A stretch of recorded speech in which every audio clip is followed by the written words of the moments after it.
Pensando un poco en el futuro, ¿qué estrategia o qué va a hacer Ciudadanos para intentar en 2027, bueno, 2027 o esperemos que antes, el poder reflotarse, ¿no? Poder reconstruirse, crecer, es decir, viendo claramente que hay tres partidos ahora mismo que van a jugarse las elecciones, fuera parte de las pequeñas partes nacionalistas y demás, ¿no? Que son PP y eso es sobre todo y Vox, con qué puede hacer Ciudadanos o qué va a hacer. Lo más importante es que lo que representó Ciudadanos y lo representa todavía políticamente Ciudadanos es que es absolutamente necesario. Está pasando lo mismo que pasó el año 2015. El Partido Popular y el Partido Socialista no pueden ser una alternancia del poder porque van a ser más de lo mismo. Y se tienen que apoyar en opciones políticas radicalizadas que no van a llevar la convivencia, la paz y la moderación. Yo he leído ahora el libro de los moderaditos que ha escrito, la pena que no me sale, no me acuerdo del nombre del escritor, del profesor universitario que lo ha escrito, hablando de que hay que ser un moderado radical prácticamente y que la moderación es lo más radical de lo que hay ahora. Y también leí otro libro hablando de que es una disparate de lo que está pasando, donde la cultura ya no es espectáculo, sino que es autocensura y la política es puro espectáculo al estilo de lo que era la cultura hace unos años transgresora, etcétera, ¿no? Y decía él con cierta gracia, yo que tengo muchos años ya, pero que decía que la primera gran persona que lo entendió fue una actriz porno, ¿cómo se llama aquella? Ahora no me sale el nombre, una rubia, concejala que salió, que se presentó diputada para un. No va a salir el nombre, qué pena, luego me acordaré. Que esta fue una actriz porno que se presentó a las elecciones italianas a finales de los 80 y salió diputada porque enseñaba un pecho, enseñaba una teta haciendo los mítines. Aquella mujer fue la primera, decía él en broma, que entendió que la política iba a ser un espectáculo, ¿no?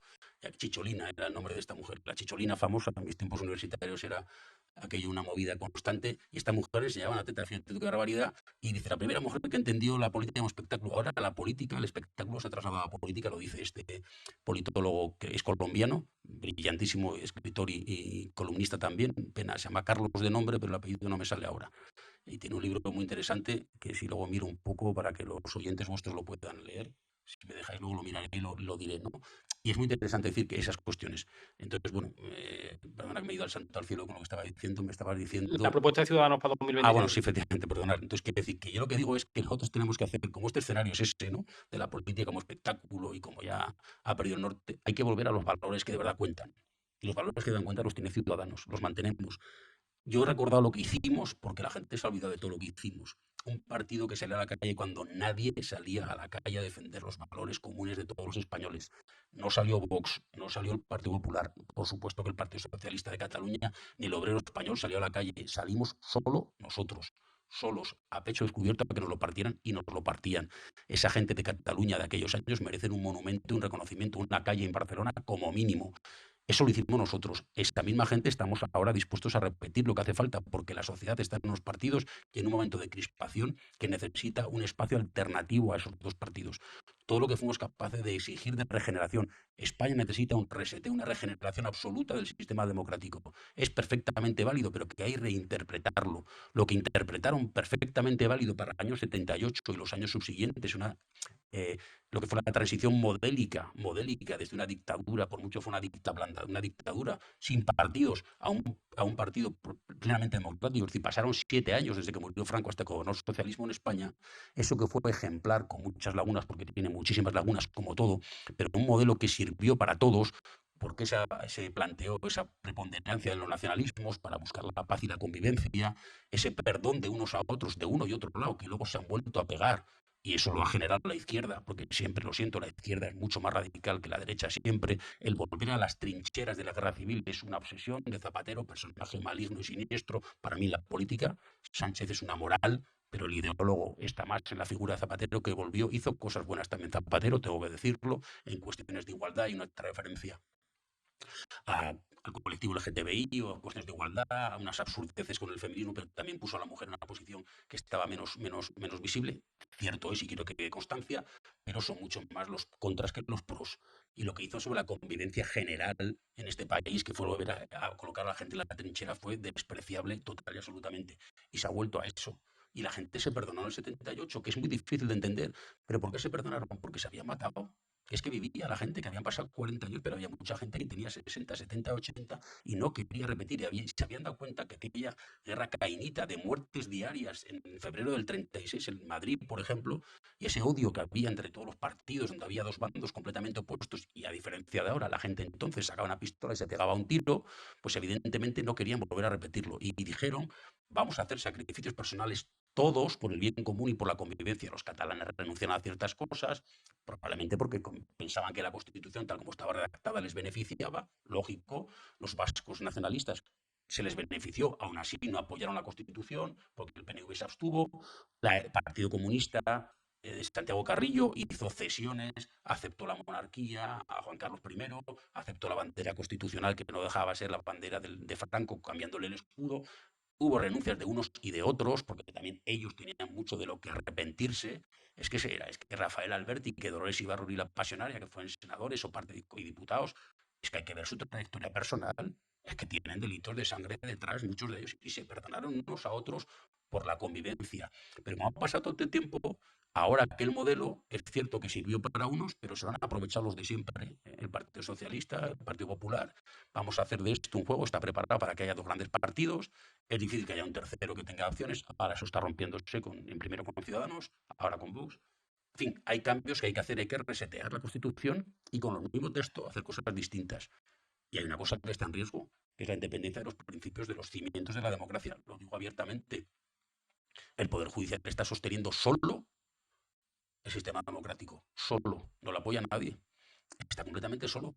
Y está siendo cuestionado por el propio gobierno. El Ejecutivo está cuestionando constantemente, y el Legislativo también, porque está en poder del Ejecutivo, la acción de la independencia judicial. Pero todavía tenemos gentes que lo triste es que son personas individuales que son capaces de tener sentido de Estado. Los jueces del Supremo en la tramitación de las causas que están llevando, y una persona, la señora Perelló, presidenta del Consejo General del Poder Judicial, que viene por el ala progresista, pero que por encima de su adscripción política de algunos otros y etiquetas, ella es una persona que tiene por encima la institución que preside. Y el otro día, por ejemplo, fue capaz de votar con los conservadores y un magistrado de Sumar para cambiar las comisiones del Consejo General del Poder Judicial. Y la están atacando ya desde la fachosfera está en la izquierda. La fachosfera no está en la derecha, la fachosfera está en la izquierda. Ya la acusan de ser conservadora y de ser facha. La fachosfera mueve en el ámbito de la izquierda rotundamente. Y eso es lo que nos vale. Entonces yo creo que hace esta transformación. Y Ciudadanos es el único partido que cree en esos valores. Y dices, hombre, pues ya no estáis, da igual. Da igual, los valores de Ciudadanos son eternos. Y nosotros defendemos esa vía que no tiene nadie. La vía de regeneración no es la bandera del PP, que no ha regenerado nunca nada. Y el Partido Socialista con Sánchez es un partido que va a tener serias dificultades en la etapa post-Sánchez, serias dificultades de supervivencia como partido, serias dificultades. Y el crecimiento de Vox es la desesperación de la gente porque no tiene nadie que le apunte a los problemas y ya solamente quiere que se los apunten. Soluciones no se las va a dar el mundo de Vox, no se las va a dar. Entonces tenemos que volver a un punto donde tenemos que coger los que creemos en un sistema democrático pleno, en un sistema liberal de libertad, con una base sólida, unos servicios públicos al servicio de los ciudadanos, para consensuar esa transformación de este país. ¿Y quién se va a quedar fuera? El que no quiera participar de todo eso. Y el sistema que tenemos, que vale la Constitución, y ahora una referencia que os he dicho antes, el sistema de las autonomías. Por supuesto que tienen mil mejoras que hacer y por supuesto que tener 50 parlamentarios forales en Navarra, donde yo estaba la última legislatura, hay comisiones donde habíamos, no me acuerdo cuánto estábamos, 7, 8 miembros de lo que era Navarra Suma y solo intervenía uno. Los demás ya están profesionalizados. ¿Tiene sentido? No tiene sentido. Ajustemos eso, dejémoslo a la mitad. Pero tiene que haber decisiones de los territorios que se debatan en su territorio. Porque si no tienes un parlamento autonómico y unas leyes propias, aunque sea un disparate decir que un estado del tamaño de Texas, un país del tamaño del estado de Texas, como es España, tenga 17 sistemas distintos para legislar, puede ser en algunos casos un disparate, y la Constitución te permitiría tener una base competencial centralizada mucho más sólida de la que en este momento, pero hay que cortar ya. ¿Cuándo se va a acabar el reparto de las competencias constitucionales? Eso no lo dice, pues lo dice Ciudadanos y lo digo yo. Tiene que haber un momento en que ya se acote cuál es la parte que corresponde a cada una de las estructuras administrativas. ¿Por qué no se cierra? Porque el PP y el PSOE tienen que seguir negociando con los nacionalismos periféricos, siempre. Porque si no, no gobernarán en muchos casos. Eso tiene que acabarse. ¿Por qué no cerramos ese espacio competencial de una manera? Yo creo que hay que cerrarlo ya. ¿Se van a enfadar los nacionalistas? Sí, pero... Y hay que acabar con ese modelo. Digo, si no hay comunidades autónomas, ¿qué hay? un ejemplo que conviene ponerlo.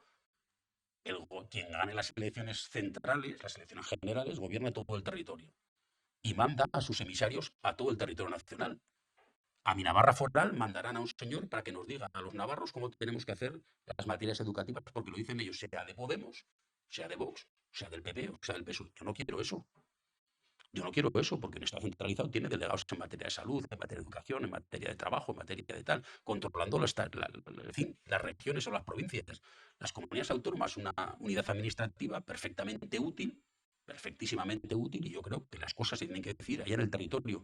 Que puede ser un disparate que haya diferentes legislaciones, 52 legislaciones o 50 y tantas tienen los estados americanos, que son mucho más grandes de lo que tú quieras, pero la singularidad es la misma.